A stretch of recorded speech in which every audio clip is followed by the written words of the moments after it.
go out and start duck hunting. Because if I'm anything like I was with dove, it was pretty bad. So Yeah, I was pretty embarrassed about what you posted up. That looked horrible. it was horrible. It was terrible. Not a strong showing for Old Abe on the dove opener. Well, let's talk about it. Let's get this thing underway. All right.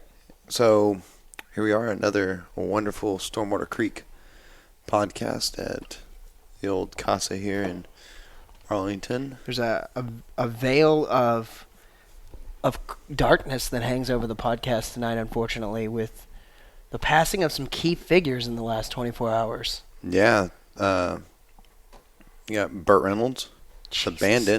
The Bandit. I can't believe it. with that fantastic mustache. Oh my God. I was physically affected by the news of Burt Reynolds dying. I don't know why. I've always been a huge Burt Reynolds fan. I love Smokey and the Bandit. I love, him as the sheriff in the Best Little Whorehouse in Texas. I was gonna say, Best Little Whorehouse in Texas. I'm a huge Dolly Parton fan, so yeah, I mean, that just goes hand in hand. Absolutely.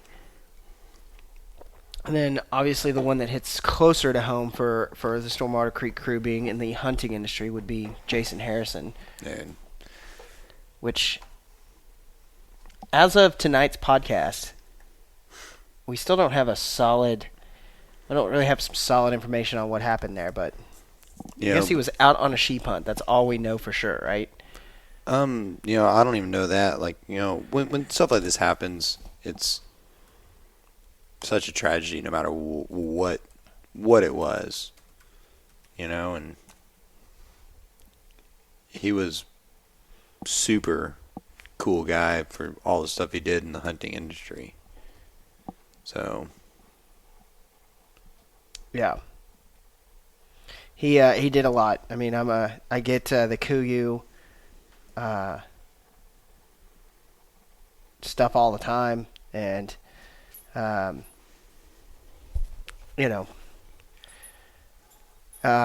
just really sad to see somebody like that with a family, and he was only 47. yeah, so, I mean, he wasn't very old. and that's pretty young to die.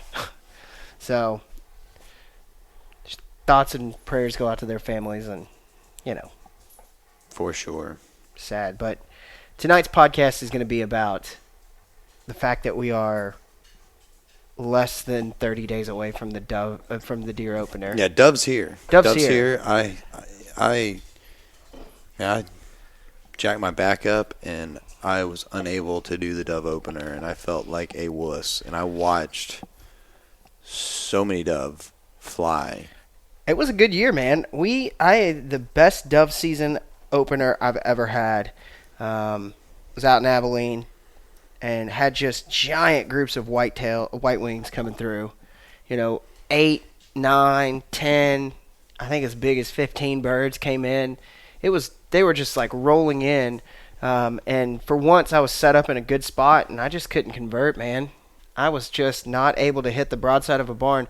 Now in the morning, I was a murderer. I shot birds that just boom, boom, boom, boom. And I couldn't hit anything in the afternoon. It was terrible. It's terrible. And you didn't even have the excuse of a little adult beverage help of missing? I mean, not really. I mean... Not really. I had a couple pops at lunch, but nothing I wasn't Nothing you get kicked off the job for. No. I was a responsible day drinker. So, but I shot 8. My buddy shot 8. We shot a bunch. Some of the other guys shot a bunch, but we cooked them up right there and shot them down. Put them on a smoker. It was good. How'd y'all do it? Y'all do the classic bacon wrap, dove breast, smoked jalapeno? Yep, jalapeno, cream man. cheese too. Man. Yeah, so good. Dove are delicious. Low and slow. But dove poppers are probably my favorite way to have dove. Yeah. Just because I'm a huge jalapeno popper fan. I tried them with the breastbone on, and then took the breastbone off of some of them. Mm-hmm. I like them better without the breastbone. I like just a little like popper. Yep. You know, I just want to not eat the toothpick. That's it. You know, so they were good. They were really good. I think I would like to take them and like maybe brine them. Try to get classy with it. You know, brine them up, get them real good and full of liquid, and then cut those breasts off that bone, and then jalapeno, bacon, cream cheese. Not in that order, but one of the smoked. Poppers and appetizers for any type of meat is fantastic, and that's one of the recipes I think we're gonna try to tackle. Is I have a recipe for venison poppers, but same thing you were saying, like you man, I can't remember off the top of my head. I have to find out to make sure I have it, so hopefully no one gets mad at me if I can't find it.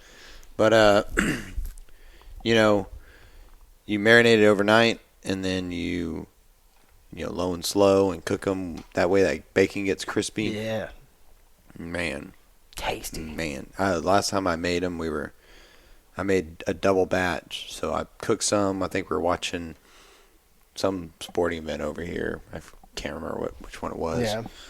But cooked one before the game, and then like about halfway through the game, I went out and cooked the rest of them. Guys were coming out there and just pulling them off the grill, burning their fingers trying to get them off the grill because they're so damn delicious. It's always a good sign when people are like, "I'm going to go straight to the source for this and get exactly what I'm looking for." So. But yeah, so that was dove season for me so far. Yep. I haven't been able to get out. I'm thinking about trying to skirt out a couple times and see if I can't get some more on public land. Yeah, I need to get some hearts. Yeah. I like dove hearts. I personally do not know how to even cook dove hearts. Everyone cooks them for me. Yeah. So now this year I don't have anybody cooking for me, so I'm gonna have to straight on a skewer. No, butter. I throw them butter in a thing of tinfoil, but like how to tell if they're done. Like, I'm not the cook in this family. Everyone knows that. I think I've voiced it several times. My wife is a fantastic cook, and I haven't had to cook a meal in so long because she's so good at it and just pushes me out of the way, and I'm completely fine with that. I'll drink beer and watch her cook. Yeah. I'll carry heavy things for her, whatever. Why not? And, they're just so delicious that I don't even care. I've forgotten how to cook now. I don't even think I can make scrambled eggs anymore. Oh, you could. It's like riding a bike. Is it? You'd get it back in a minute. Well, don't tell my wife that. Well, no, of course not. It's kind of, secrets of the trade, right? We keep secrets. It's called being a good husband. She needs to have that. Yeah. Right? I pretty much let her do pretty much everything. I'm the one that hunts. Yeah. That's my job in this family. You're a provider. I'm cool with that. You're a provider. Yep. I bring home the bacon. Well, there's nothing like that. So, but I will say one other thing before I forget, and it's hard to forget because these two are freaking badasses. Is huge shout out to David Frisbee and Brian Donovan. Wreck and shop on a hike to hunt for backcountry hunters and anglers. David Frisbee finishes #1 overall miles and #1 overall dollars raised.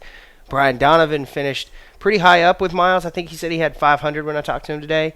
500 miles, and he was #2 in fundraisers. So Texas dominated the hike to hunt challenge for backcountry hunters and anglers. And so it's been a good little run for BHA here in Texas. We won chapter of the year, the month. Yeah, that's what I was gonna say. I think we won chapter of the month. So I heard that announcement.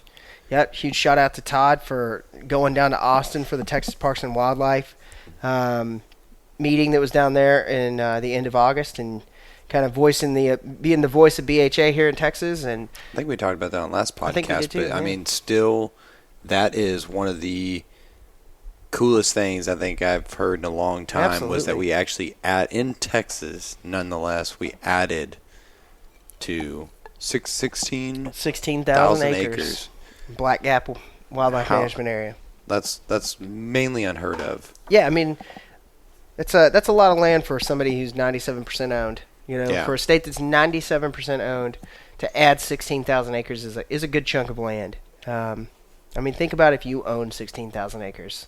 That's a lot of ground. It's a lot of dirt to own. So, but the main meat and potatoes of tonight's podcast is really going to be talking about what's going on in the woods right now, from a deer perspective, because we're, like I said, less than 20 we're less than 23 days away, I think, or so from the bow opener, and so we've had our cameras out. We've done some camera pulls, and we've got our spots scouted out. I'm excited about this year. Like, we've had our cameras have been going off. Yeah. And during the day, we've already seen some.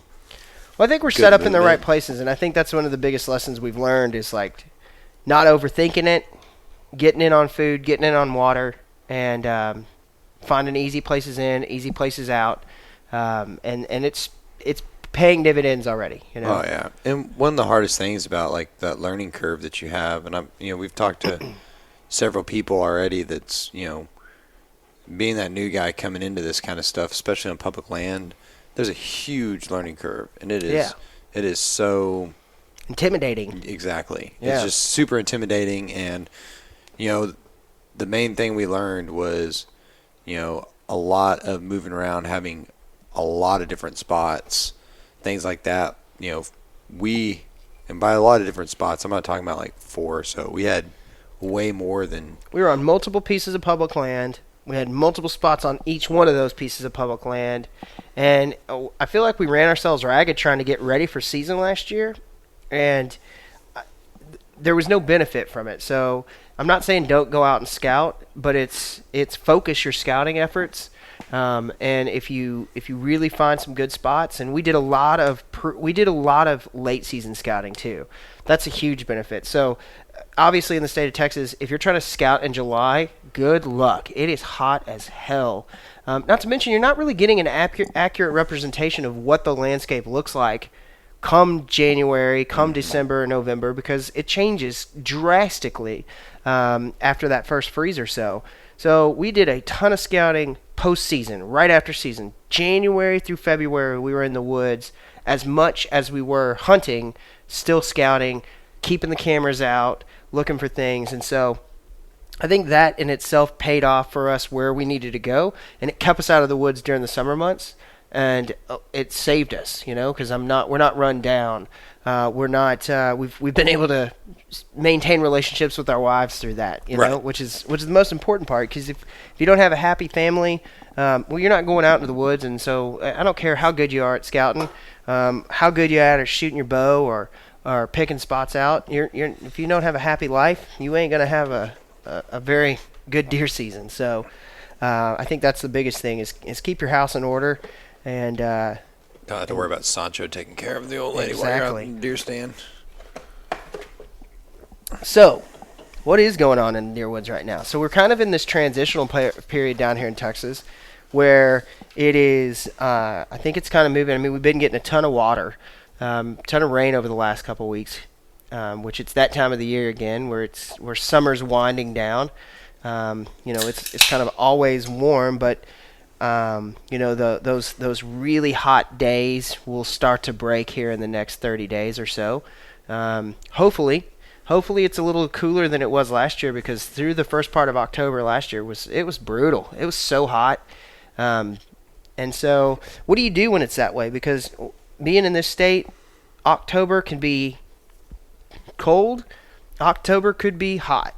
Yeah. And so for us it's water, and it's getting on water spots. And I think with the amount of rain we've gotten here in the last 2 weeks, depending on what happens over the next 3 weeks leading into season, is really going to dictate where we kind of go to, because we do have some stand locations picked out. We've got some different places for wind, but we've also got some places for backup for where do we go, where's some low spots where water's going to collect, and those deer and those pigs, which are always on the menu, are going to move to during the daylight hours, because they get hot, they got to have water. Yep. And so I think that's the biggest thing, because they can go without, just like human beings, they can go without food, but they cannot go without water. And at some point it gets hot enough where they can't take water in through plants. They got to take that water in by drinking it. So that's going to be our biggest strategy this year is get near water, hunt water, and find and see that. And our trail cams are showing that every spot where we're near water, we have animals through all hours of the night, day, night, everything's coming through there, right? So that's where we're going to kind of start and let the chips fall where they may and kind of be adaptable, not stick to one spot, kind of move around and see what we can find. And so I think the other thing is that we've seen through the year some pretty wet spring, pretty wet in first part of the year, then it dried out real hardcore, and now we've kind of starting to get a little bit more rain, and so the oak trees, that's the deer feeder for the public land hunter, so oak trees throw, as a result of drought or drought conditions, throw more acorns as a way to try to overcome the die-off that would accompany a drought. So I think that as much as I kind of thought we were going to get a little bit of a smaller acorn crop this year, I got acorns on my trees at home.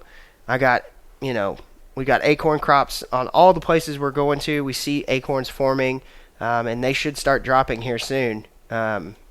In the next, I've got some dropping in my front yard right now, but. Everybody knows that, acorns on public land is a gold mine. If you find that one tree that they're just hitting like crazy, you find the one that's dropping right there, the fresh, not the rotten one that's been there for days in the soaking rain.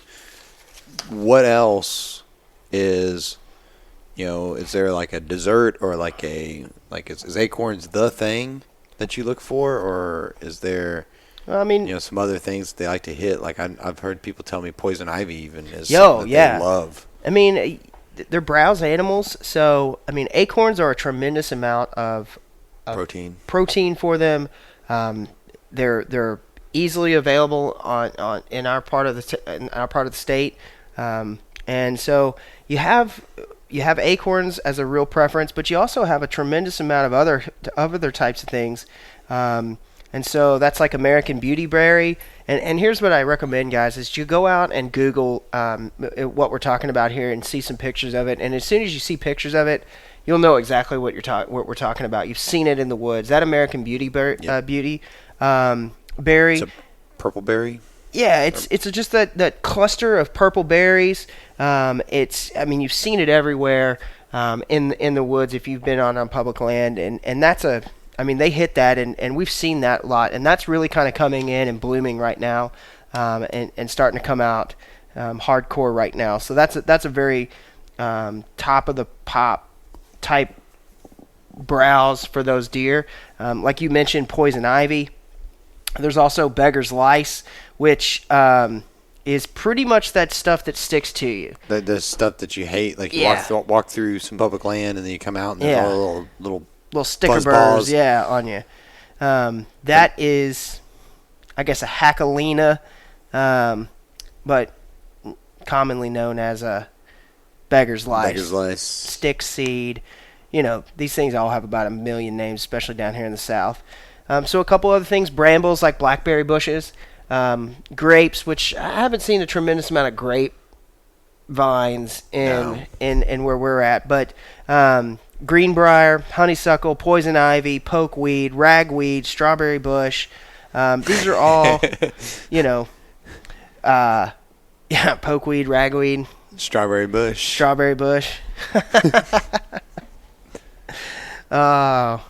What is it? What?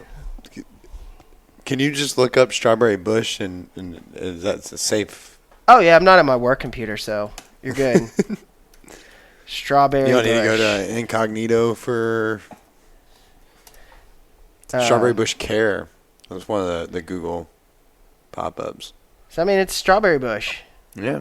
I would love nothing more than to stumble upon a couple wild strawberry bushes. Don't we all? Oh my God, that'd be awesome.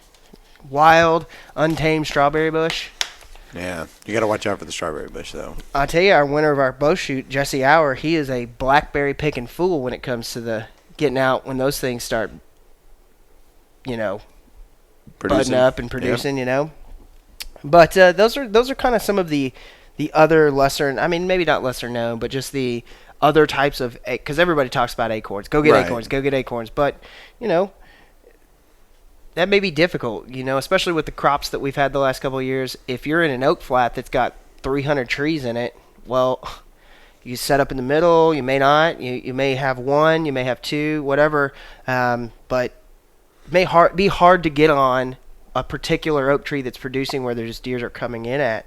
And so I think we should talk about oak trees from a standpoint of there's a couple different varieties of oak trees. I think there's 90 in the United States alone. Mm-hmm. I think there's close to 500 different oak tree species in the entire world. And so the ones that matter the most, top of the list is white oaks. Everybody should know. I mean, if you're a public land hunter, you're dying to find a white oak tree, especially early season. They have the lowest tannic acid levels, which makes it the sweetest acorn for the deer. They are going to go. If you find a white oak tree, you're going to find deer. Just get on it, sit on it, be still, and get yourself into a good spot, and you're going to find a place you're going to find a good spot to deer hunt. So on a white oak, is there like any telltale signs to tell a white oak from Like the rest of them? the rest of them? Like what do you look for in a white oak? Like to know there's a freaking white oak. Well, I mean, they're they're going to be a little bit more oblonged. They can be green, but they ripen into a brown. That's it.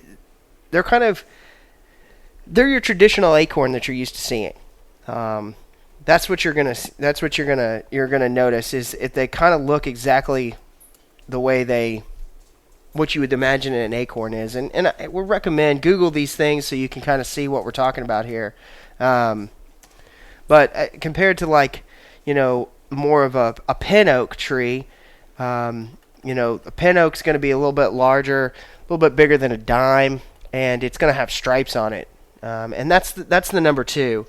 This is going to have a low to medium tannic acid level, and it produces a crop every other year, where like a white oak will produce a heavy mass crop every third year and a decent crop every year. So you kind of need to know where that cycle is, and that's just going to be time in the field. Mm-hmm. Spend 5 seasons out there, you're going to see those crop cycles come through and be able to identify which trees are which, and that's going to be where you really can kind of move yourself into that experienced outdoorsman and woodsman, is being able to stay in the woods long enough to know through cycles, right? So when you put time out there, and it starts from getting into the woods immediately. So you go out there this year, and you take notes, take a journal things, note where you're at, note which trees are producing and which aren't, or which are producing more than others, and just kind of note that down and note those spots down so that you can kind of keep moving forward in time and database those out, so maybe it didn't produce really heavy this year, and it didn't produce really heavy, didn't do very well again next year. But hey, you know what? That's probably going to be a great spot to hunt that third year. So the public land game, like we've all talked about, is not one that is a roll out on a Saturday, shoot a deer, and roll back home, and you're done for deer season. Yeah, for sure. That's just not the way it's going to work. And so I think if you commit yourself to knowing that not shooting a deer is not a failure, but learning the woods, being a more skilled woodsman, identifying and knowing your surroundings and knowing the landscape you hunt is the reward and is the win. You're going to be in a better position, and you know what's going to happen is you may not kill a deer for the first 3 or 4 years. You may not kill a deer for the first 10 years. But you know what? You're going to get into a position. You hunt 10 years on public land, you're going to be in a position come year 10 that you're probably a damn good woodsman. You know that piece of property like the back of your hand. You know where deer hang out. You know where they don't. You know where trees are at that are going to produce and which don't. You know the cycle of that land. You're going to be very intimate with it, and you're going to be an even better hunter. Yeah, there was... one thing that really upset me growing up is my grandfather was a agriculturalist. I mean, he worked for the extension service at A&M. Trees was his life, and he tried to tell me stuff. And as a dumb young kid, I never really paid that much attention to what he was telling me. Like, it's tree. And then he would tell me he'd point out what type of oak it was and what this is and all that stuff. And now I'm sitting here as an adult going, damn. Well, shit. I just wasted all his knowledge because I was a dumb kid. And, before it didn't matter, to me, because I wasn't really a public land hunter when I was, 12 and 13, Exactly. You're like, meh.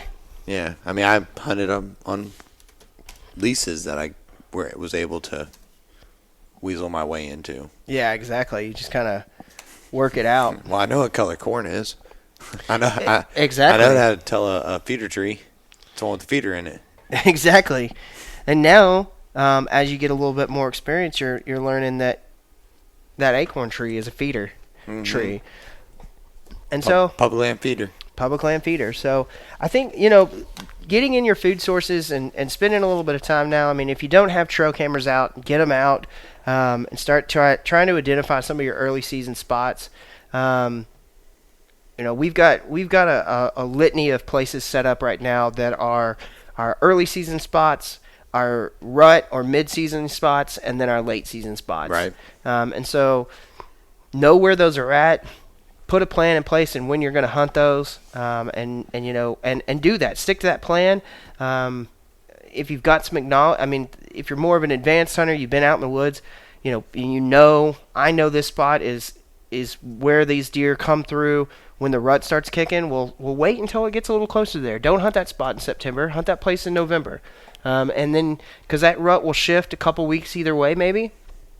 So start that in November when those deer are starting to really get up on their feet, because that's what happened for us last year. We all of our trail cameras lit up again with daytime buck movement in the last 2 weeks of November. So we're really gearing in on kind of staying within that time frame. That first cold front that rolls through in November, I'm going to take a sick day. My manager doesn't listen to this, thank God, but I've saved my sick days, and as cold fronts roll through, I'll take I'm feeling a little under weather. I'm going to have to take a day, Luckily, not a lot of people realize, they won't be like, cold front's running through. It's weird. It's weird he's always out during a cold front. They're just going to be like, man, he's been out in weird times. Yeah, he's weird. He must be getting ill. It's getting cooler. That's all we know, is it gets getting cooler. My allergies get crazy, and I get migraines. Yeah. Yeah, when the cold fronts come in, I just can't work. Got to stay at home. I just can't not. So we've kind of gone over some acorns. We've gone over native browse, and so that greenbrier, that American black, that American beauty bush, the beggar's lice. All of those are great places to be. And one thing I was going to ask you was, so you were talking about watch your movement. We've talked about a lot of things, and Brandon was talking earlier about kind of being a little more unpredictable, about having different entry points, different stand placements, and not just because wind is obviously when you go in and you look for a spot and you find a spot that's moving, you want to have several different stand locations that where they're moving. If you have cameras out, if you can tell where they're moving from, fresh shit and trails being beaten in, you need to pick certain trees that you can hang from where the wind's coming from. Yep. But he was talking about going even further about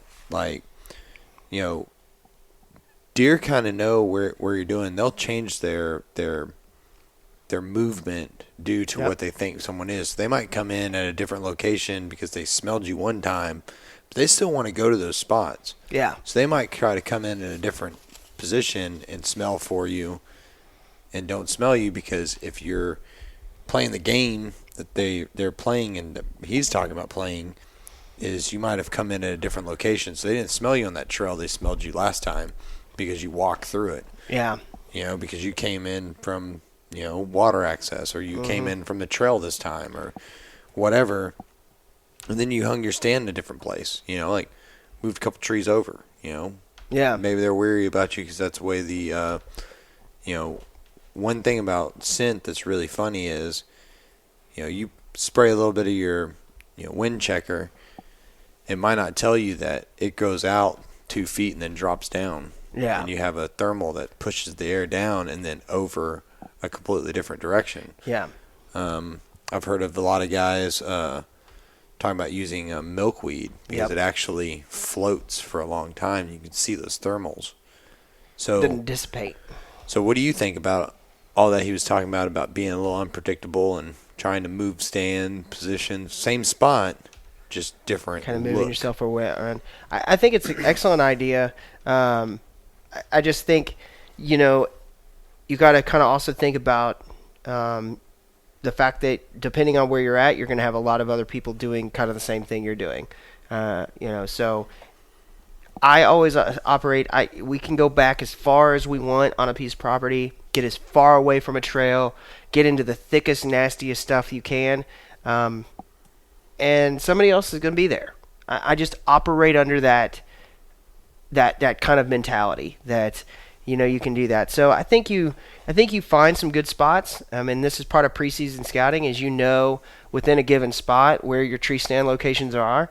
And that's all about getting out in front of something, and you go, okay, I'm in this spot here, and I see 5 trees that are good to hang in, and 4 of them are good for the 4 directions that the wind could come out of, right? Or the major directions that the wind could come out of. And just kind of spread it around there and just know and that's part of being adaptable. I think that's exactly what he's taken into he's kind of trying to talk about there is just being adaptable to what the Mother Nature's throwing at you. You got an east wind, well, be able to set up on a spot that is successful in an east wind. Or be able to set up on it on a west wind, or a southeast wind, or a northwest wind, or a north, whatever's being thrown at you, try to adapt to it. And I think that's what he's trying to really get to, right? And with the entry thing, I think that's a great idea. But I think if you can really go to take into account where are more people moving in from, and change that up, that's going to be your key to success. So if everybody's walking in a variety, like probably 3 or 4 spots are the way people are walking in. To most places on public land, there's only a few trails that run out. People are, just like electricity, path of least resistance. They're going to take the easiest way to get to that, and then go out and hang out. That's what they're going to do. So if you can change up your location from that and get in between deer there, I think that's where you're going to really have your success. If you pattern the people and not the deer, you're probably on the right path. So I think that's what he's kind of getting at with the different places, and I agree with it, and it's definitely a tactic I think I'm going to incorporate for sure. So kind of with deer movement, we've talked about this in the past, is just, deer are so weary and especially good at patterning people, and they adapt to that pressure because they are reliant on that land to be there. And so they can spread out, but most of the places you go to and you look around at public land, it is a hayfield, it's cropland. You don't have just like forest that goes out to more forest, that goes out to more forest, that goes out to more forest. Right. It's typically some sort of piece of property that's been approved upon, and it's got the trees cut down. It's more of an open space because somebody's got cattle on it, or they're running, they're growing hay on it, or growing cotton on it, or something. So as much as people are like, well, it gets so much pressure. Yeah, it gets pressure. They just know how to use the land. Deer know how to use the land better than we will, because they're there all the time. And so I think knowing where those deer are going to move to avoid human contact is going to put you in a better position to shoot a deer, and or at least see more deer, right? And I think that should be the first goal. That was my first goal of being a public land hunter, was I just want to see deer. I don't even necessarily want to shoot one. I just want to go see deer while sitting in a stand and just try to keep getting closer and closer and closer. It's just one step at a time, and don't try to go shoot yourself a 200-inch 10 point that's a trophy. Go try to shoot a doe, and why don't you just see a doe? Why don't you just see deer while sitting in the stand? And then why don't you get close enough to actually be able to get within bow range? And then once you do that, now you're talking about being able to get yourself into a position to actually pull the string back and release an arrow. And so I think that's what, like, you got to baby step this. You really can't just bust into it and expect to have really high expectations of, like, I'm going to shoot a trophy deer this year, or I'm going to shoot a big deer. Even if you got them on your cameras. I mean, we were blowed up we had more just absolute brutes on our cameras than we did dinks. Didn't get one down last year. I mean, the Element boys, they hunted their asses off too. They had the same thing happen. I mean, I guarantee you there were fewer people in the state of Texas that hunted public land as hard as the Stormwater Creek crew and the Element crew didn't shoot a deer last year on public land in the state of Texas. What does that tell you? That it's hard, and you're going to have to outsmart an animal that is smarter than you when it comes to how to manipulate that land and use it against survival. You. Exactly. That they're not smart animals. But no, they have extremely good survival skills. Yeah, they are made to survive against predators with absolutely no way to defend themselves except to alert. I've seen some deer beat some badasses on some things. Like some bucks get after some other animals, and predators and stuff like that. I mean, don't get me wrong on that. I don't want to get people being like, I've seen that, whatever. But their defense is they can smell shit from a long ways off. They can see stuff from a long ways off.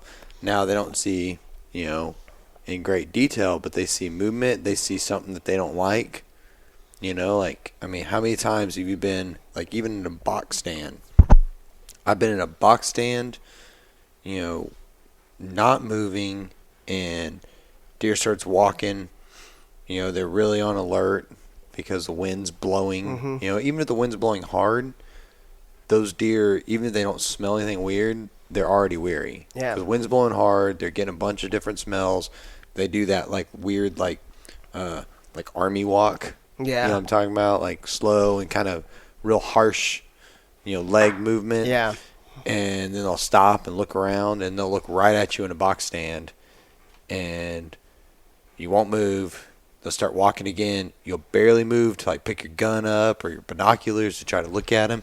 And as soon as you make one move, their head whips around and just starts staring at you. And you're like, how the hell did this thing see you? Yeah. And you might have made a slight noise. Yep. You might have made, I mean, you talk to guys that hunt public land, they're talking about, like, they put, anti-rub tape on their tree stands they're carrying on their back so it doesn't make any clank in the morning because, like, that's the kind of stuff that it seemed like you get guys that wear white blue jeans or white jeans, I guess is the proper term for that.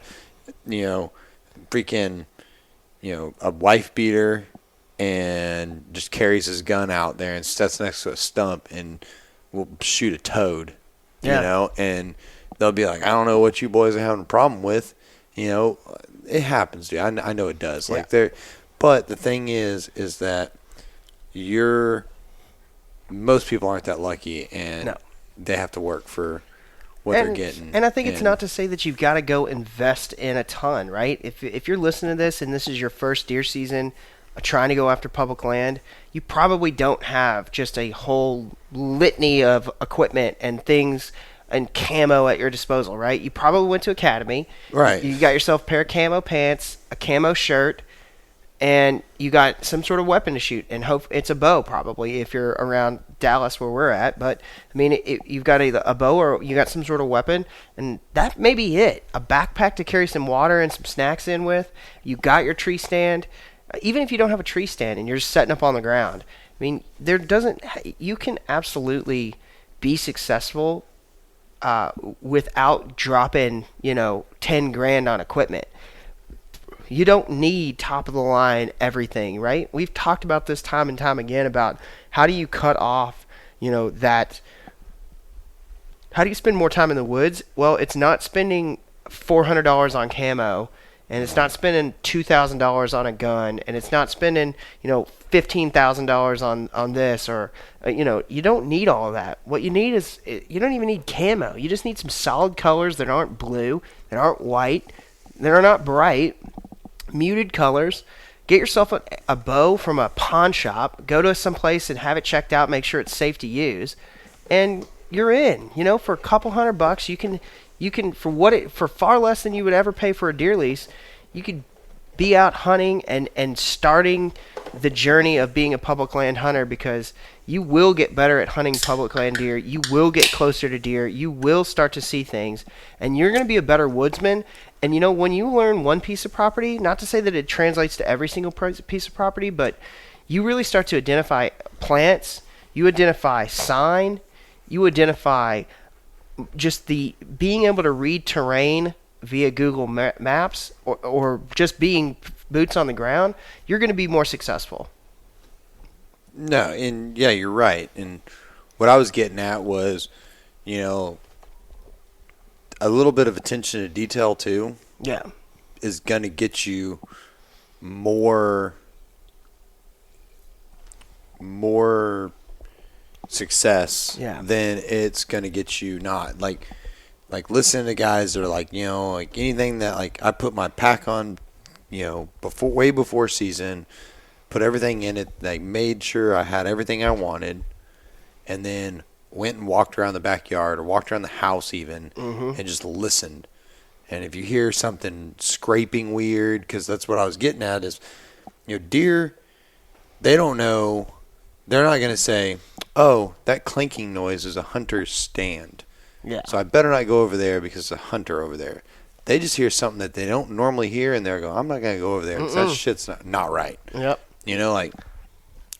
We wake up in the middle of the night and you hear something weird, you don't get scared because you go, oh, that's this. You go, well, what the fuck was that? I heard something. I heard something weird that I'm not used to. And then you sit there for a minute, and as humans we can go, oh, that's the tree blowing against the chain link fence making a weird noise that I've never heard before. That makes sense. But they don't do that. They just say, there's something weird over there, and I'm not going to go. Out. And they're up when you're walking in the woods, or you're jumping them or you're close to them, and they hear that, and they go, I'm going to go over to this other spot. And you won't see them all day because you screwed up your walk-in. Yeah. And no amount of hours is going to change that.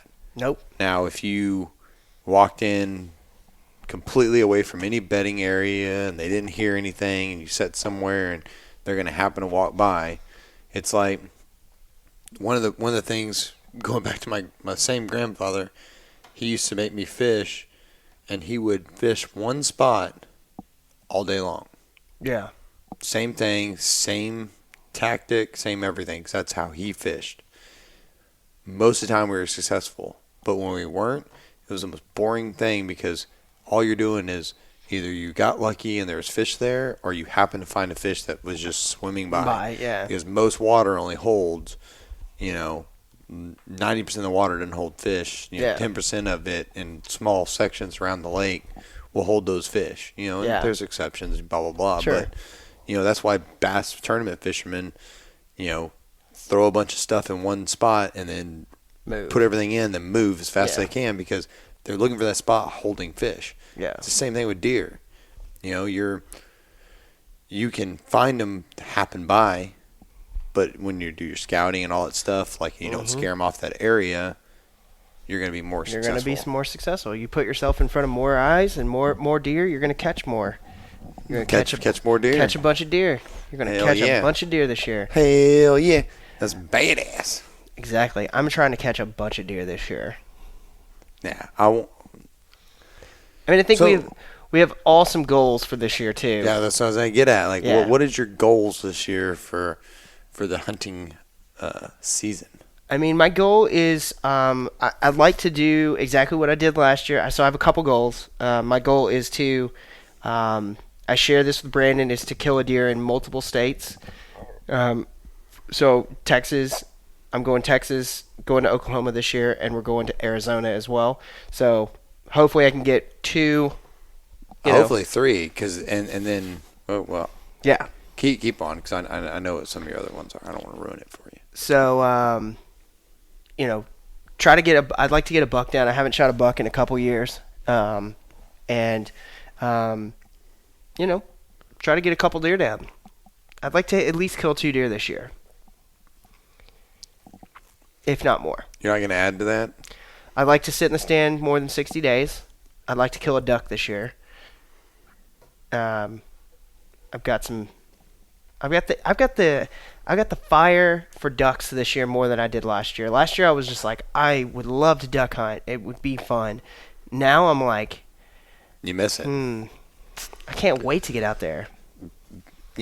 Some people don't get into ducks as much, which is weird to me because, like, I went out duck hunting and it was just like, this is my jam. I love hunting birds. Hunting, yeah. But, like, bird hunting, to me, like, I'm not really, like, dove are fun. I like dove. I like to eat them. Yeah. But if someone was like, hey, let's go fishing, I have this great place, I would probably skip dove for fishing. And not to say I don't like fishing at all or whatever. Down agree with you on that right I'm now, just saying that, like, I can fish anytime during the year when you can hunt deer or dove or anything. Like, I don't give that up because you have a time frame. Yeah. You can fish anytime you want. But dove are the ones I would be like, oh, I mean, you got a good spot? Okay, I'll definitely think about it. Like I'm not as upset with my back being messed up that I missed a dove opener than I am that, like, all I care about is that the elk hunt, I can do the elk hunt for sure. And then 100%, come hell or high water, I will crawl or on the ground out to a deer stand to shoot a deer this year. But one thing I'm really surprised that you didn't mention in that is a mule deer. This year, I was looking for multiple deer. Like I was looking for you to say, like, not just multiple states, but hopefully multiple a whitetail species. And You're absolutely right. I didn't want to ruin that for you, and you completely just. I did drop the ball there. Yeah, but that is an absolute goal of mine, is to shoot my first mule deer, and I would like it not to be my only deer that I shoot this year. But I would trade in my whitetails for a mule deer this year at Meredith, or Arizona. I'd agree with that. I would, man. I really hope you're successful everywhere, of course, but I really hope you're successful at Meredith, and I really hope you're successful in Arizona, because both those would be awesome. Dude, like to shoot a mule deer in Arizona on the rim of the south the south rim of the Grand Canyon would be incredible. Yeah. I think it's going to be awesome. I've been doing a lot of research.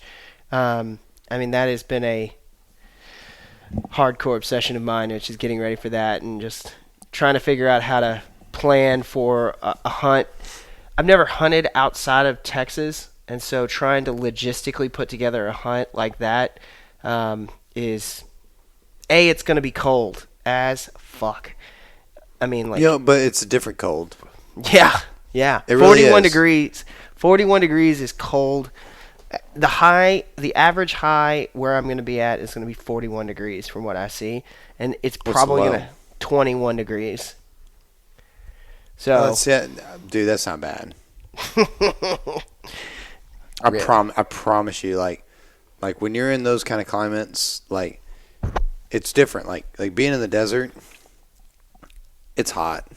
Don't get me wrong, it's hot. Well, but it's a dry hot. Yeah. So, like, I was in Vegas when it was real hot. It's fucking hot. It's hot. It's hot.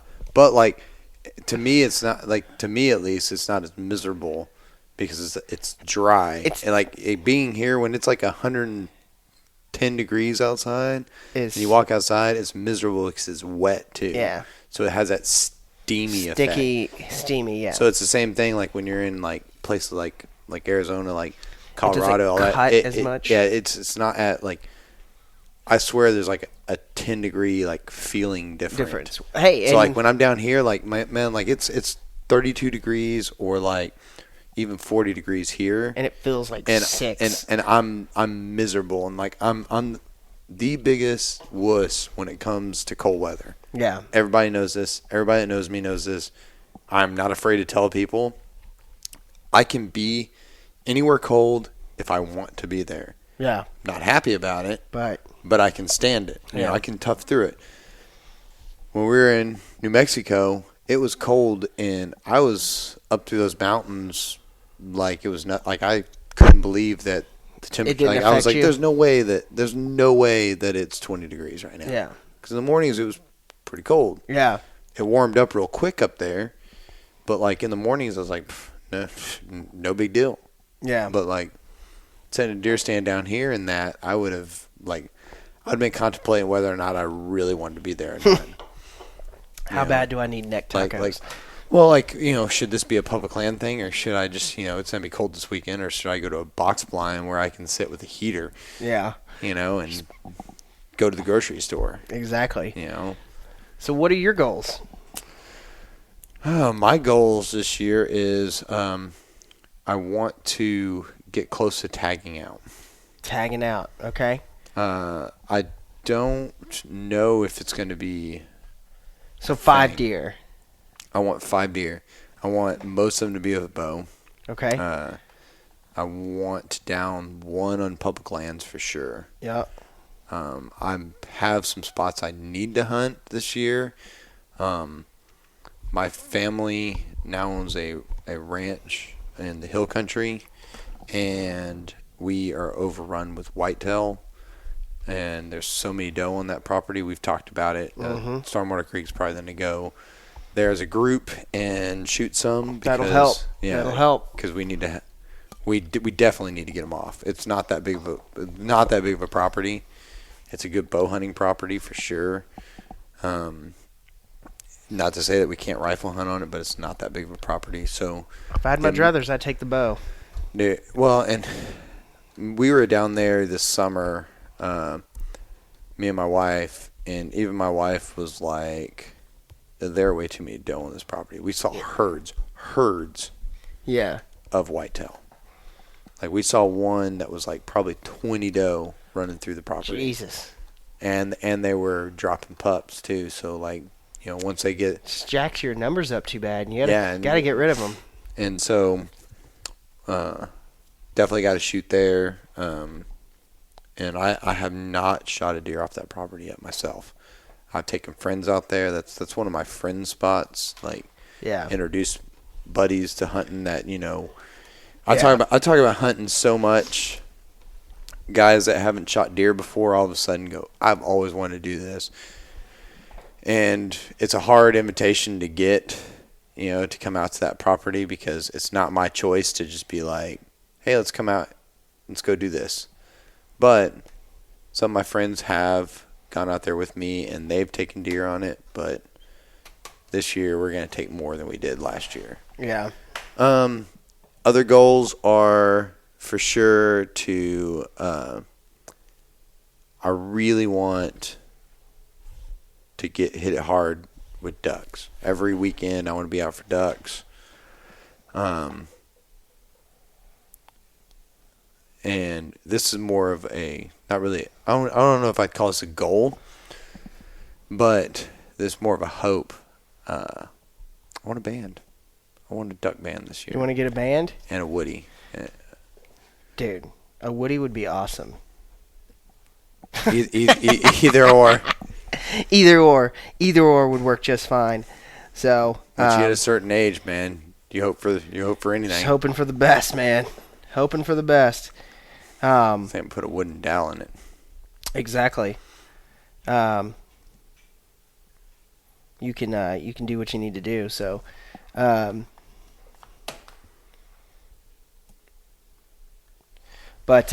yeah, we definitely have to do like a. So ducks, a banded duck for sure. A banded duck, huge goal. Like you said, that's the same for me.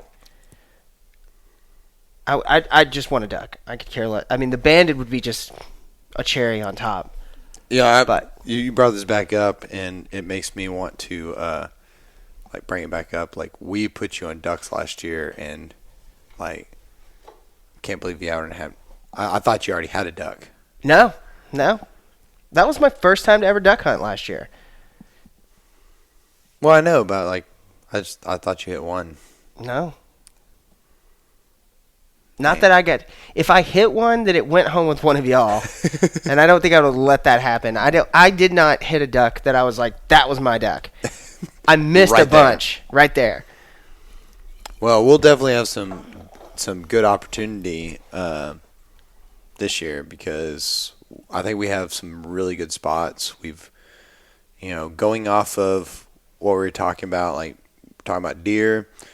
Every time we go scout for deer, we normally scout near some form of water. Yep. And anytime I'm near water, driving around, my wife hates it. Like we were driving, and I almost wrecked the truck because I saw something flying. It looked bigger than your average bird flying around, just like pigeon or dove or anything like that. I started looking to see where it is, what it is. Is a duck, and they were actually Canadian geese. Oh. And so I was like, where we at? What's close to here? Like you start, and just like you were saying with deer, there's never really a bad time to scout, but you should be scouting all the time. Just always on the alert. Just always on the alert. Like like I saw this. Like you go on hikes during the summer, during off season, all that stuff. You're hunting in general. Yeah. You're always looking. You're scouting for deer. You're still scouting for ducks. Scouting for deer, scouting for ducks, scouting for hogs. Yeah. Like whatever you're doing, like you might be there for a specific reason, but there's always an opportunity. Like, oh, I was in this one spot and there was a shit ton of squirrels. Now you're scouting for small game. Yeah. It's not that hard to be a scout. Yeah. You gotta it's just like you said, woodsman. It's just being a woodsman, and I think that's the biggest thing for me that I'm learning is just I could care. I mean, I just wanted that. I mean, I guess I could list that as a goal too. Is just being a better woodsman in the woods. We got people. So we do have some people live. We're live on Instagram right now as well. So there's some people watching this go on right now. So huge shout out to you guys.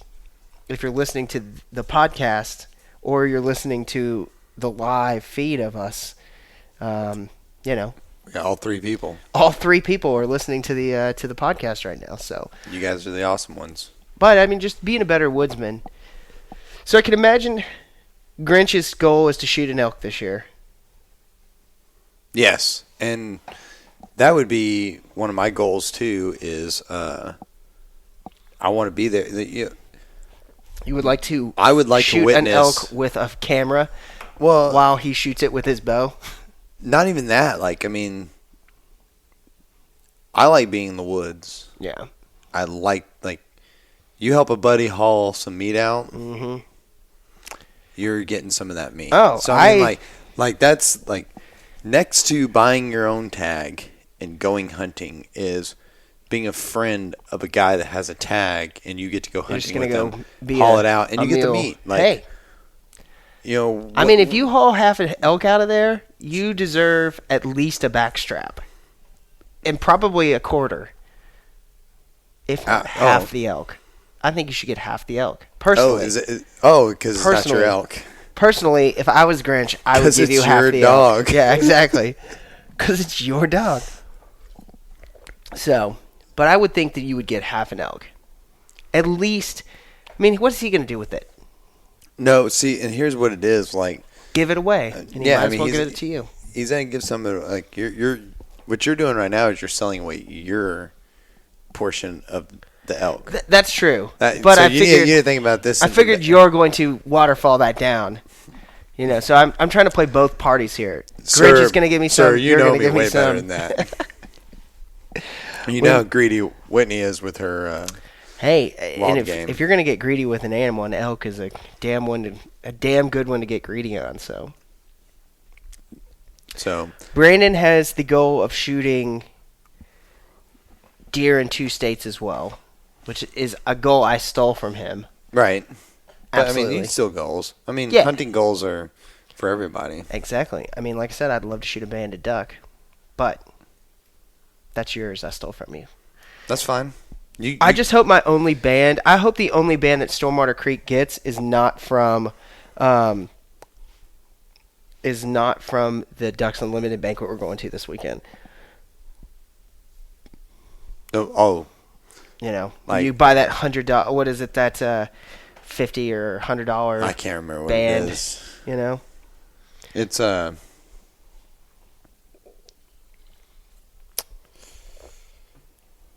remember, but I get you. Now I want to shoot a banded duck. right? That'd be pretty cool. So you get to decorate your Lanyard. call necklace. I know. Which I'm obsessed with calls. Everyone knows. I did not buy an elk call. Which I can't believe. I was going to, but you know, I'm hoping. times are hard. I'll tell you what. I'm going to be on the lookout at the Ducks Unlimited banquet, which is weird to go to a Ducks Unlimited banquet and try to find an elk call. But they had elk calls there last year. Yeah, there's no telling what they have this year. Going to get there early, and I'm going to be like, meh, mine. You can have my box turkey call, and I will take your elk call. Yeah, we got turkey calls, we got diaphragm calls for turkey, and then they had elk bugles. They had box calls for turkey as well. Yeah. I didn't say that.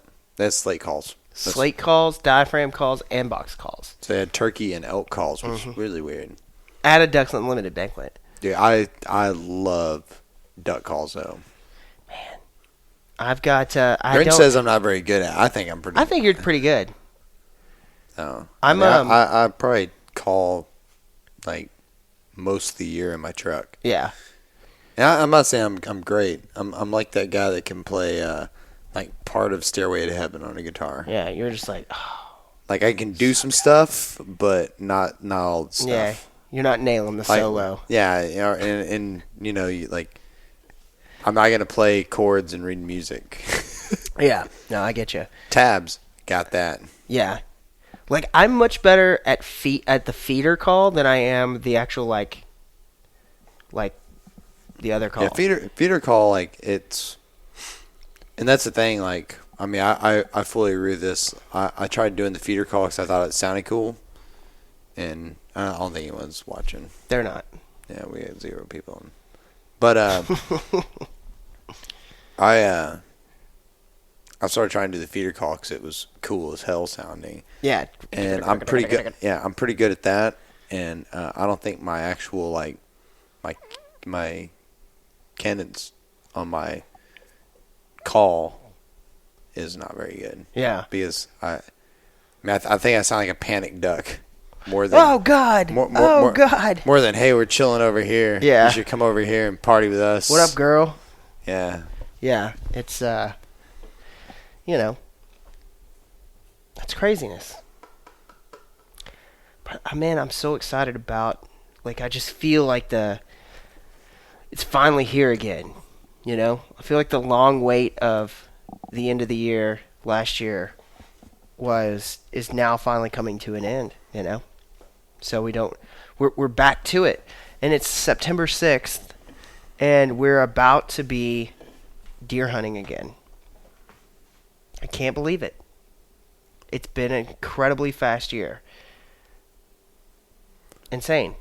Well, and the good part about it is you have not mentioned much about crappie lately, which has been kind of nice. The obsession has, I would like to say, subsided, but it hasn't really. I just it got too hot, and so now I'm like, ooh, crawl out of the deer stand in the middle of the afternoon, go do some fishing. But I've hit up to the fly fishing thing, so I've got that bug so freaking bad right now, and especially like the fly tying thing. That is that obsession has become. I think one of my buddies called it a bug chunker. Bug chunker. Yeah, I thought that was pretty good. I like it. Of course, I really liked when the hashtag dirtbag was going around. Like, I was like, man, I can get behind that. Mm-hmm. Hashtag dirtbag. Yeah, I am. I'm looking forward to. I got to get out and do some fishing again. I feel the itch for that. That's like you said. I'm year round. Like that's kind of just in me now. Is being just All up going in out you? and fishing. All up in me. All up in me. Don't whisper that. It made it too much even for me. You freak Jordan out, you get a prize. By the way, maybe that's our next. Maybe that's our next giveaway. Freak Jordan out. No one will win. I just want to see the entries. I well- want to see what kind of sadistic sons of bitches are listening to this thing. I'm know? pretty sure we have that's most of our audience is some I mean, we know they're sadists. badass dudes. Yeah, we know they're sadists because they're listening to this, and they've gone an hour and 12 minutes into listening to this. So, Of you ramble. well, I mean, that's what a podcast is, man. Hey, you could be dealing with a spreadsheet at work right now, but instead you're listening to me while you deal with a spreadsheet at work. I don't have to do anything with spreadsheets. I lift heavy things. That's why I have a fucked up That's why you have a fucked up back. Like a spreadsheet has never hurt my back. Really? No, I don't even know what a spreadsheet is. it has hurt my eyes, but it's never hurt my back. You know. So According to our training videos, you definitely need better posture when you're sitting at a desk. Do you have one of those pedal things underneath your desk? like a bike pedal type thing? Yeah, like No. the exercisers. No, I don't have that. I've heard of people having that. The best thing I have had at my desk job has been a stand-up desk. So I could stand up and kind of move around a little bit more. But I moved into a new department where I don't have a stand-up desk. So now I have a sit-down desk, and I get up Sit and there? Yeah, sit there and get fatter, which I'm down actually some weight. So You look a lot better. I just thought it was a brown that was slimming on the stripes. yeah, it is the stripes, but I've lost probably 10 pounds, so I'm excited about that. What are you gonna do, right? No, what the fuck ever. I've got to get some more weight down. I need to lose about another 10 to 15 pounds. I'd like to be about 175, 180. Yeah, but your personality is fine. You're right. But I need to lose some weight to go be effective in the backcountry. That's what I need. So, that's got to happen. I think you got it. I do agree that you should be ready for the backcountry, but Yeah. you also, most of it, I really think, is mental. It's like we were talking about earlier There's with no being doubt. cold. I don't like being cold, but if you're mentally ready for that, what's the saying? Hunters are the only people that are comfortable with being uncomfortable. Yeah. That's the goal. Yeah. If you can be comfortable being way the fuck uncomfortable, not just a little bit, oh, maybe I have something in my shoe. Yeah. Throw a bunch of rocks in your shoe and go walk around. If you can stand that, walking 3 miles with shit in your shoes, you probably Cold, be a good hunter. miserable, Yeah, cold, hungry. miserable, wet. Ugh. Wet for no reason, and then all of a sudden, it's hot, and then all of a sudden it gets cold.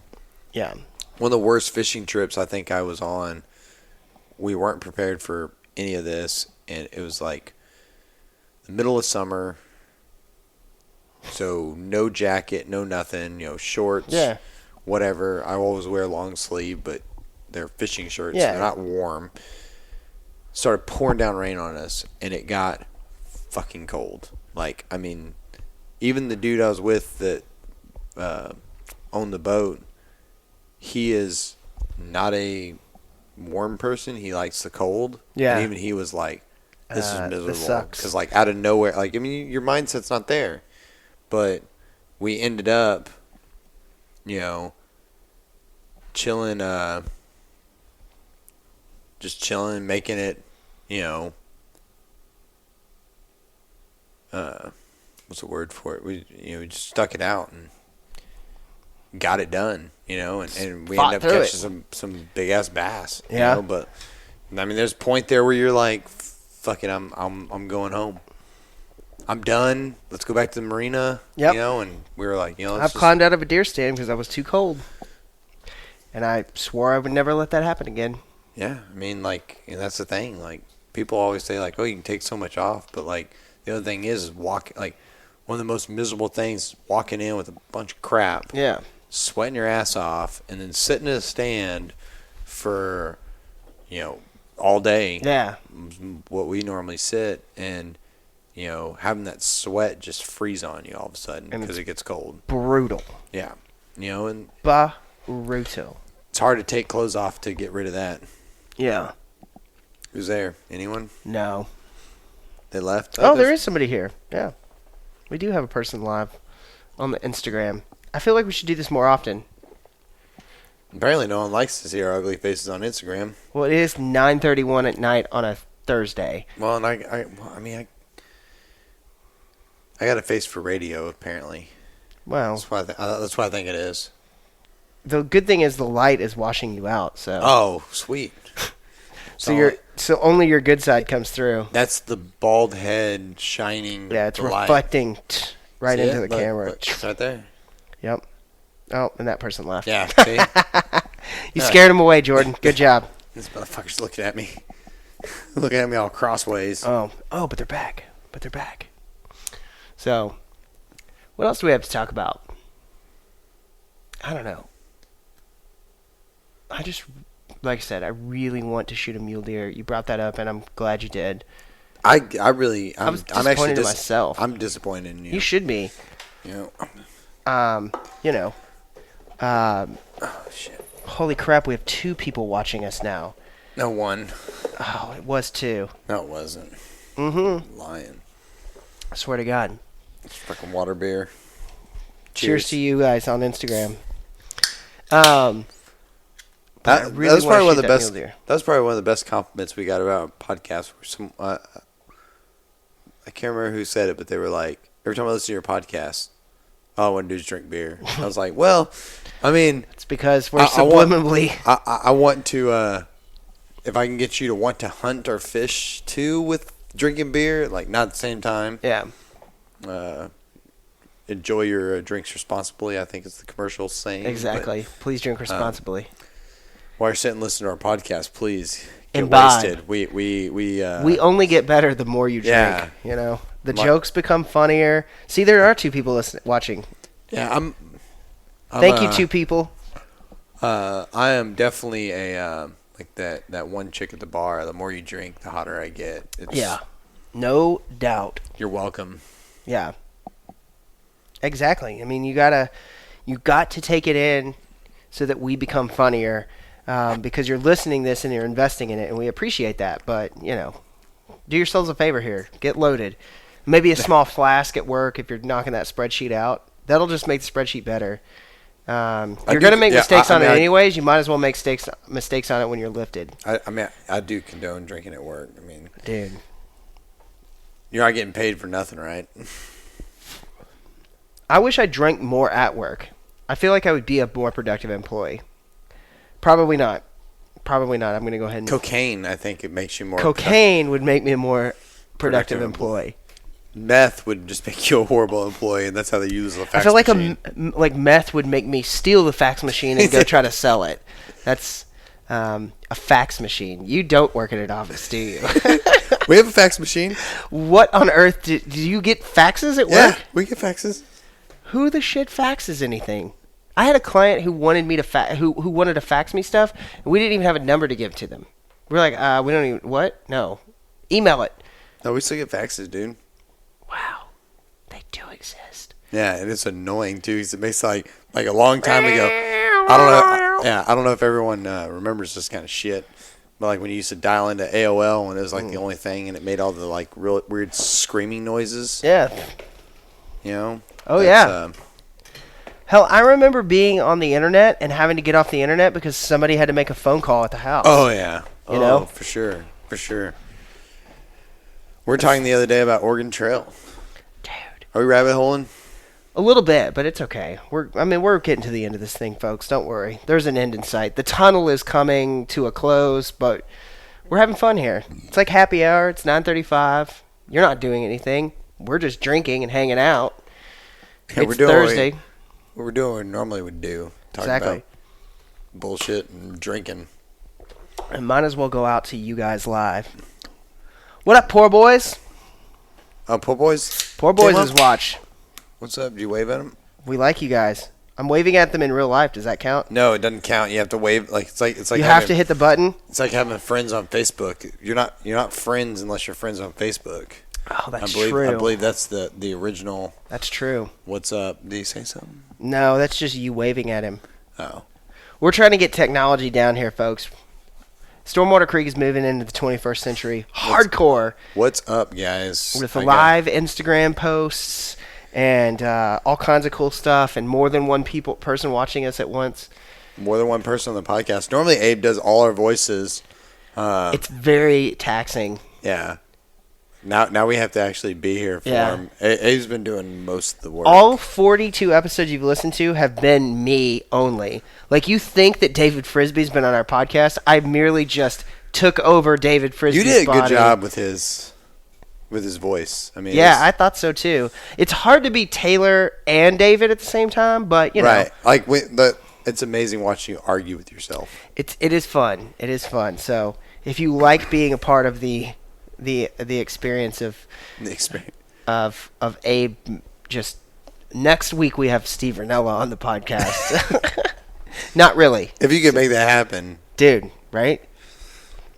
I would like to see you just fanboy out hardcore on fanboy, Steve. Yeah. Just hey, hey, buddy. Hey, what is? You want to go in the woods with me? Not exactly. Creepy at all. Not creepy. Do you want to go get lost? Strange. This is where people start turning it off. You know. So we still got 2 people. We still do have 2 people, but we're hanging on that dose. What is the first thing that you're going to make out of a deer you kill? The first thing? Yeah. I like my tenders right off the bat. Just in the either that or heart or both. Yeah. I mean, tenders usually aren't that much. No. Like your tenderloin doesn't make that much. Throw them. How do you plan on cooking them? Oh man, just a little bit of olive oil and just salt and pepper. Just a little bit. Yeah. Like you don't need much on those. You can cuss. Huh? You can cuss. Yeah. Sorry, So we're at my house and I know my daughter's asleep, but I try my hardest not to be a piece of shit dad. Yeah. It's hard, but I try. Yeah. Yeah, that's why I'm not a dad, because are y'all going to the Tundra Tour in Austin in November? I don't think so. I'm not even familiar with what you're talking about, JT Cole. But maybe. Send us the information. So, we just got to ask on Instagram if we were going to the Tundra Tour in Austin in November. Maybe. Austin in November? Do I have to go to Austin? You do. As an Aggie. I'm cool with that. As an Aggie, he's not a fan of that. So I have a lot of family in Austin. Oh, yeah? Yeah. Do they just all burn orange? No. They're all Aggies. An Aggie in Austin. Yeah, it happens, dude. It does happen. So, first things tenders, huh? What cut of meat are you most looking forward to? Dude, that's a loaded question because like everyone says this kind of thing, but there's so much on a deer that's so good. Sure. Like I mean, well, what is like? What's my jam? Yeah. What's your jam? Right now my favorite thing to eat on a deer would have to be just straight backstrap. Not a whole lot done to it. Cut thick. Oh yeah, like a steak. Like a steak. Like a little medallion. Every now and then wrap a piece of bacon around it, cook it like what do they call that in the beef world? I've held off a medallion. I think a medallion is a fillet. Yeah, filet mignon. Filet mignon, yeah. There you go. So I've held off on the backstrap, the last backstrap I have. So I mean, backstrap is delicious. Yeah. And it's tender already. But, like, next after that would be neck for sure. Oh, yeah. Neck is one of my, like, prime. When Cameron was like, I have 2 necks for you guys, I was like, yes, please. Sign me up. I think we'll be cooking one of those on film, right? We are. I'm gonna go and put that out there for you, so you Yeah. have to do it now. Don't sign me up, please do. So, Abe will be throwing that up there somewhere. What? We got another question? JT Cole, the Yeti film series show. Oh, yeah. We're thinking about it. Yeah. We might. It depends on if there's a cold front that weekend. If there's a cold front, you can count us out. What weekend is it? It's in November. I'm sure we can Google that and figure it out. But we might. Are you going to be there? You let us know. So neck, yeah. There's absolutely going to be a neck video coming up soon. Amongst a host of other things. I really can't wait for Squirrel Bon Me session, like the Squirrel Bon Me. Yes. That Squirrel Bon Me was amazing. I can't wait for neck tacos. And I can't wait for shanks. Those are my... What do you do to shanks? Just sear them off a little bit, real light, just hot, quick, right? Just to get a little bit of crunchiness on the outside of them, and then it is onto the into the crock pot or into the pot on the stove. Beef stock, little red wine, seasonings. Let it braise. You can take that and put it in the oven if you want. I just cook mine on the stove, low heat. There's so many varieties of ways to do You it. can slow cook that too, right? Like in the crock pot. Yeah, I've been doing a lot of not in the crock pot, just in the stove, but just like ultra low heat, right? Yeah, just ultra low, and but I've also been thinking about maybe hitting the smoker up a little bit, and smoking them a little bit for like maybe an hour. Heavy smoke for like an hour. Pull them out, and then, cook them that way just to get that extra flavor in there, But shanks, which I was with some buddies this last weekend who all of them were big deer hunters, and sorry, Jethro just walked up. Jethro the dog. So they were like, I was talking to him about neck, and they were like, "No, man, don't ever. I have never done it. I'm like, well, here's the deal. If you don't want your necks, give your necks to me. Your shanks, all that, those what somebody would consider shit cuts that they throw away. Oh man, that's you pull all that out and you give that to me. I'll take it all from you. So." But yeah, that's what I'm looking forward to most. So, have we lost everyone yet? No, there's still 2 people listening, 2 people on. So, what else do we have? It's a way to get the podcast a little bit early, right? Yeah, you guys are exclusive on Instagram, which moving forward, I'm pretty sure this is what's going to happen. Is it? I bought myself a new tripod for my cell phone. Oh, look at you go. I think we'll be able to incorporate that into fancy. Fancy. So you guys will get the podcast not a couple days, because this shit will be out in like 5 hours. Yeah, you've been working double. But I guess we should kind of wrap this thing up. Let's talk about what's... So, here pretty soon, one thing to talk about real fast is Public Land Day. September 22nd. There is going to be a BHA held. You don't have to be a member to help out. We just want people that use public lands, which we hope all y'all that listen to us are at least like or love public lands. If you've ever walked through your public land spot and said, Jesus, there's a lot of trash here. Yeah, which I say probably all the time. Then that day is your day to show up, and there are going to be places literally all over the state of Texas that are having this, all on the same day. Houston, San Antonio, Austin, Fort Worth, Dallas, all at the same time are going to be hosting BHA cleanup days. Yep, and I think they're all on the Backcountry Anglers. They are. Facebook, which is Texas Backcountry Anglers, right? Yep. Didn't say that very confident because I didn't know. I'm on it, but like should have been. You were spot on, man. It happens. Happens to the best of us. But yeah, I mean, guys, get involved. I think the last hunt to hike we had up here in the DFW area was kind of lacking in people. By No lacking, doubt. I mean nobody. Grinch and Max. Yeah, Grinch and Max showed up. But this is really important, guys. The cleanup is just something like if you like public lands and you're a hunter in general, you love the woods. And the last thing I want to ever see in the woods is shit. Garbage. Right? Yeah. And it seems like there's a lot of it out there. There is. So go help out.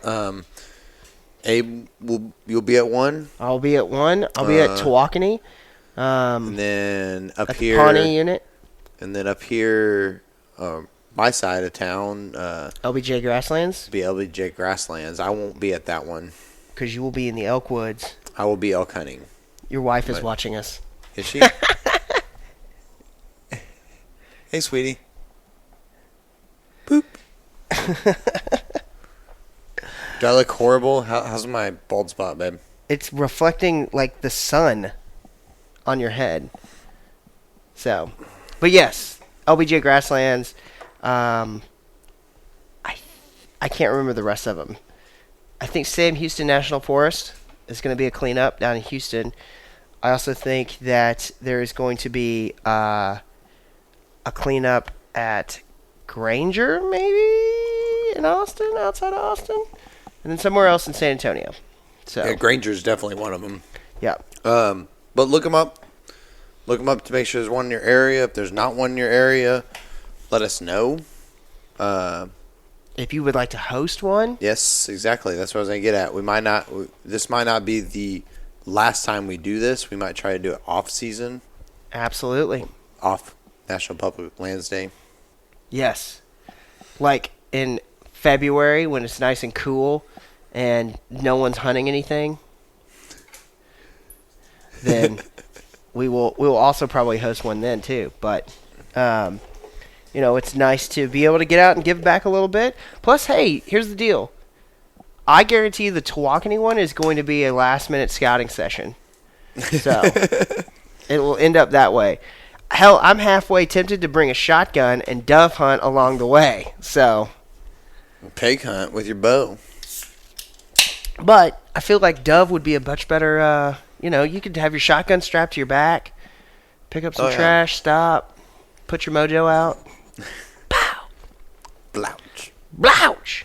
I did it this time. Yes, you did. Well, I think that about wraps it up.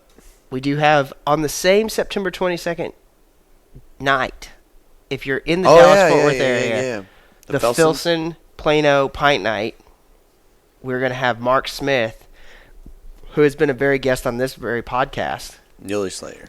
Muley Slayer on Instagram. So if you've ever Free thought beer, about right? Free beer. I think that was said. Free beer. Free beer and mule. Probably beer a raffle item or hunting two. Oh, really? Yeah. I don't know Sounds what, fancy. but you'll be able to sign up if you want to sign up in person. You want to hold that nice Kimber Mountain Ascent that we're auctioning off for BHA. You can touch that. There's also a Savage rifle that's about to be auctioned off. Oh, really? Yeah, that's getting sent to the team here soon. No. And then the Yeti cooler. Yep. Yep. So join BHA. Do it online. Make sure you send an email to the Texas BHA, which you can get off the Backcountry Hunters and Anglers page. Or just come to one of our events and sign up there and get yourself a Yeti 75 quart cooler, or get your name entered to win a 75 quart cooler. And oh man, I want that so bad. Do you know how hard it is to have a 75 quart Yeti cooler in your garage and not use it? And it's not yours. Like, It's you have not to keep mine. it new. Like, I've 'cause got to keep it You're not new. going to win that. Yeah. Just so you know. No, I know. I'm going to have to give that up to somebody. It's terrible. Some dick. Some dick. Some public hunter. Yeah. Well, I'm okay with that. Hashtag dirtbag. Hashtag dirtbag. Bring it back. So, tell us your goals. We'd love to know what your goals are this year. Hashtag Stormwater Creek. And there's all kinds of things coming up. I know we're going to do a nice dove hunt thing where we give a dove bucket away. So if you're interested in getting a dove bucket, we've got a dove bucket that is going to be in some sort of giveaway in the next couple days. So keep your eyes out on the socials for that. And then other than that, it's been about it. We appreciate you guys listening to the podcast. Please give us a shout out. Please like or review the podcast. Let us know what you think. If you've got an idea for a guest, let us know what you think, who we should have on. We're working on some cool guests. We've got Tobin Mason coming on soon, who's going to talk about how to Euro mount things, how to kind of do some homemade, some DIY taxidermy items, which I think is going to be really cool. We also have Bo Beasley from the Texas Fly Fishing Festival, who's going to be on. We're going to have Cocoa Outdoors on soon. It's going to be a blast. So stay tuned. Let us help you get through that work day. And like I said, more importantly, go out and review our podcast and give us a rating. There's nothing you can do more to help us than to review our podcast and to give us a solid rating. So, For sure. that's all I got, man. That's it? I'm done. You done? The proverbial load has been shot. Nice. It's the way I'm going to end the podcast from now on. Boom. By Y'all be shooting a good. load. Thanks for watching, and thank you guys for watching on Instagram. Peace.